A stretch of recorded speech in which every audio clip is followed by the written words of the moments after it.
Pemirsa, Wakil Menteri Ketenagakerjaan menyidak sebuah perusahaan sawit di kawasan Jakarta Selatan. Sidak diawali adanya laporan bahwa perusahaan tersebut telah menahan ijazah karyawannya.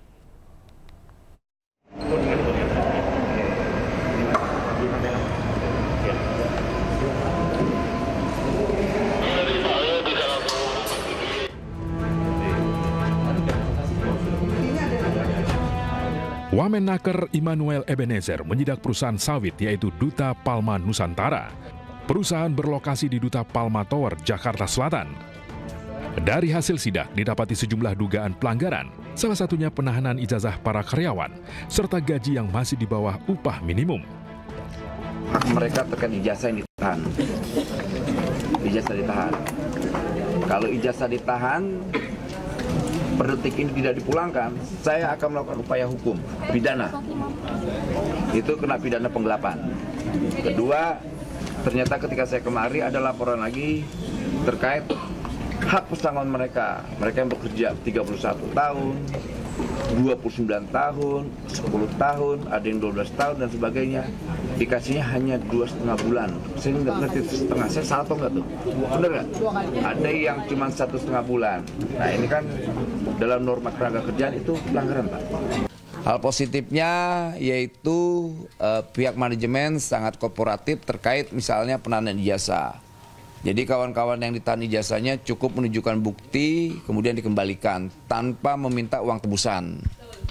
Kalau mereka minta uang tebusan kita akan penjarakan.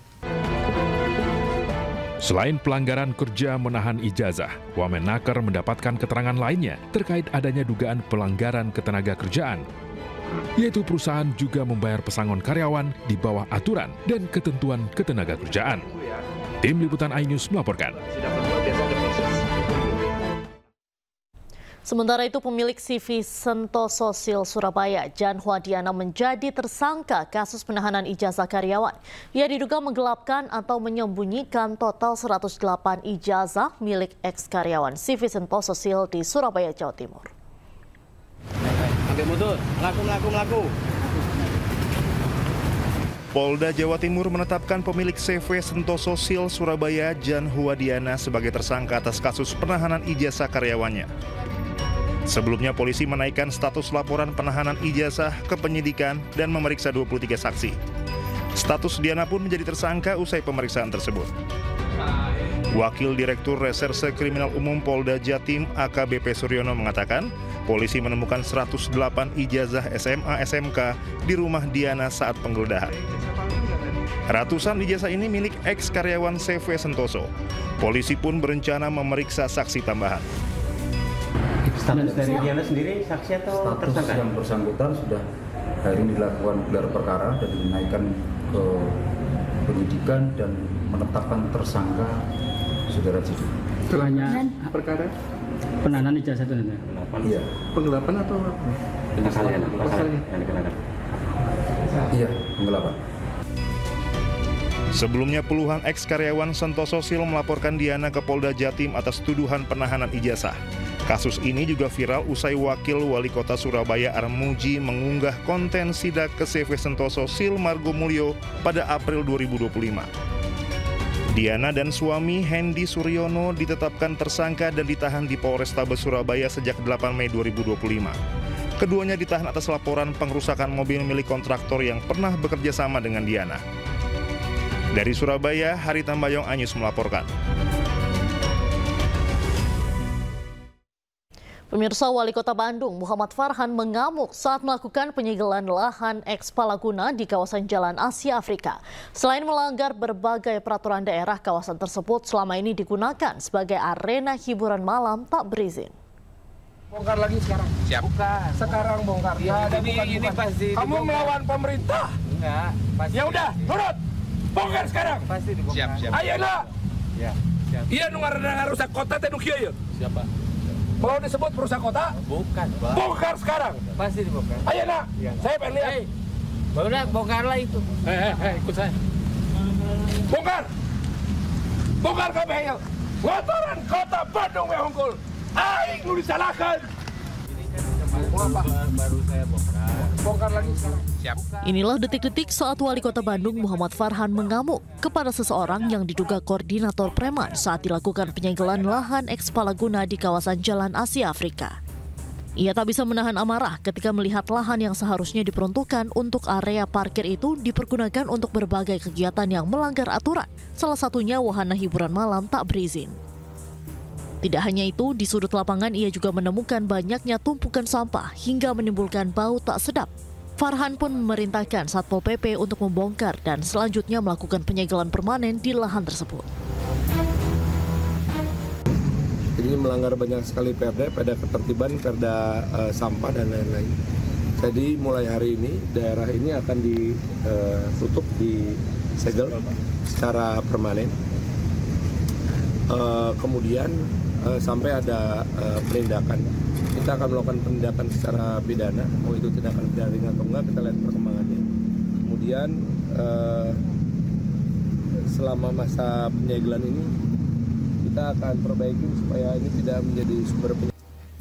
Pemkot Bandung juga membuka kemungkinan untuk menempuh jalur hukum atas berbagai pelanggaran, baik tindak pidana ringan maupun berat termasuk pelanggaran Perda Cagar Budaya. Dari Bandung, Jawa Barat, Billy Maulana Fikran, iNews melaporkan. Kita awali iNews sore hari ini dengan informasi. Siswa dan alumni sebuah SMP negeri di Depok, Jawa Barat menggelar unjuk rasa di lingkungan sekolah. Mereka menuntut keadilan dan penyelesaian kasus pelecehan seksual yang diduga dilakukan seorang guru.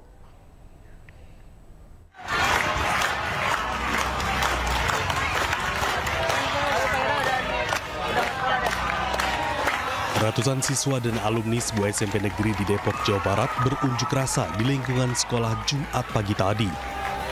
Dalam aksinya mereka menuntut keadilan dan transparansi penuntasan kasus dugaan pelecehan seksual yang dilakukan seorang guru terhadap sejumlah siswinya. Para siswa juga menuntut pihak sekolah untuk menindak tegas terduga pelaku. Dugaan pelecehan seksual yang diduga dilakukan seorang guru ini pertama kali diungkap oleh salah seorang alumni sekolah berinisial SP yang saat ini menjadi pelatih ekstrakurikuler pasukan pengibar bendera atau Paskibra. Dalam unggahan di media sosialnya, SP menceritakan bahwa ada sejumlah siswa yang menjadi korban pelecehan seksual baik fisik maupun verbal.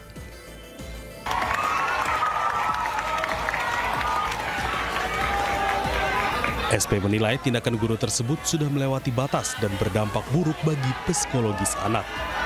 SP juga mengungkapkan kekecewaannya karena pihak sekolah tidak menindak dugaan pelecehan tersebut dan malah mengklaim telah diselesaikan secara kekeluargaan.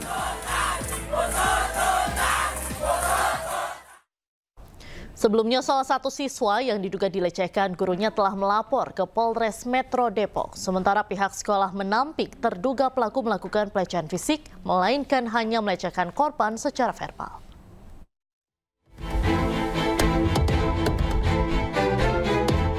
Siswi korban pelecehan seksual yang diduga dilakukan seorang guru di salah satu SMP negeri di Depok, Jawa Barat melapor ke Satreskrim Polres Metro Depok. Korban datang dengan didampingi orang tuanya. Korban akhirnya melapor lantaran pihak sekolah tidak ada tindakan tegas terhadap terduga pelaku. Tidak tahu sebenarnya kalau dari pihak sekolah tidak ada omongan gitu.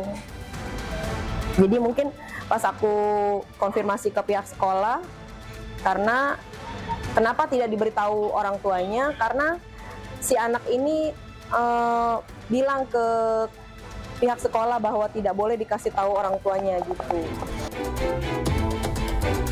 Sementara itu pihak sekolah menyebut baru mengetahui satu orang korban pelecehan seksual secara verbal oleh seorang gurunya.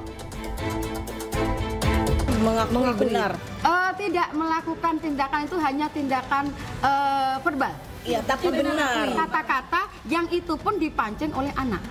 Tapi benar Bu kejadian seperti itu. Jadi karena dipancing oleh anak, bapak ini terbawa. Saya terbawa Bu, saya terbawa benar-benar saya terbawa. Bu, tapi ini ada 7 siswa loh Bu. Apakah 7 siswa itu memancing Bu? Mohon izin.